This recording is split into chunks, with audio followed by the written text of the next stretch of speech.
Bakit kaya kinadina ni Shanks si Loki 6 years ago? Ang tunay na dahilan sa likod ng galit ni Loki.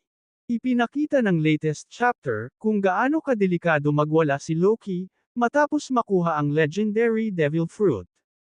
Pero ang tanong, bakit siya pinigilan ni Shanks 6 years ago?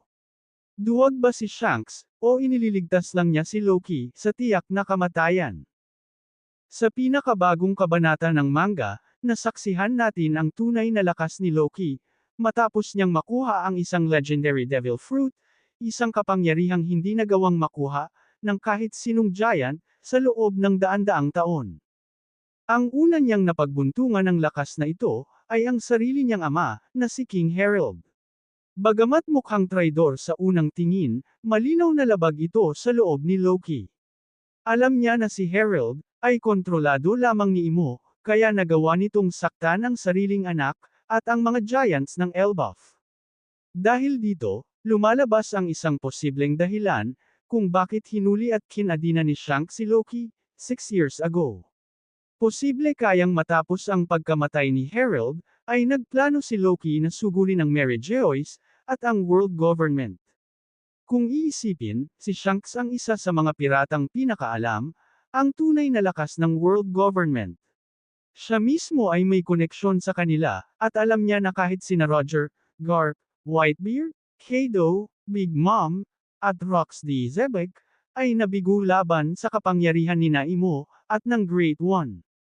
Kaya't kung si Loki ay nagbabalak sumugod ng mag-isa, tiyak na haantong lamang ito sa kapahamakan. Maaaring dito pumasok si Shanks, hindi para pigilan ang paghihiganti, kundi para iligtas si Loki, sa isang laban na hindi niya kayang panalunan. Patunay dito, ang sinabi ni Loki kay Luffy, kung saan tinawag niyang coward si Shanks. Posibleng sa pananaw ni Loki, duwag si Shanks, dahil ayaw nitong kalabanan ang world government. Ngunit sa katotohanan, mas nauunawaan ni Shanks ang bigat ng digmaan, laban sa kanila.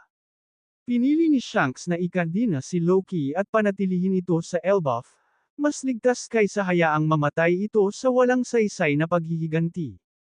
Bukod dito, ipinakita rin sa chapter, ang laban ni Loki at ng guardian ng Devil Fruit na si Ragnir, nakalaunay na reveal bilang isang squirrel, patunay lamang na ibang antas talaga ang lakas ni Loki.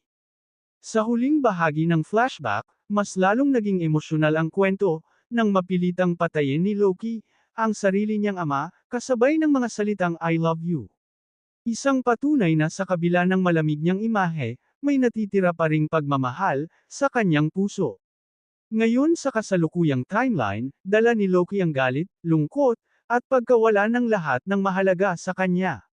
Kaya ang tanong, kapag napakawalan na siya, kaaway ba siya, o isang sandatang, kayang gamiba ng mundo?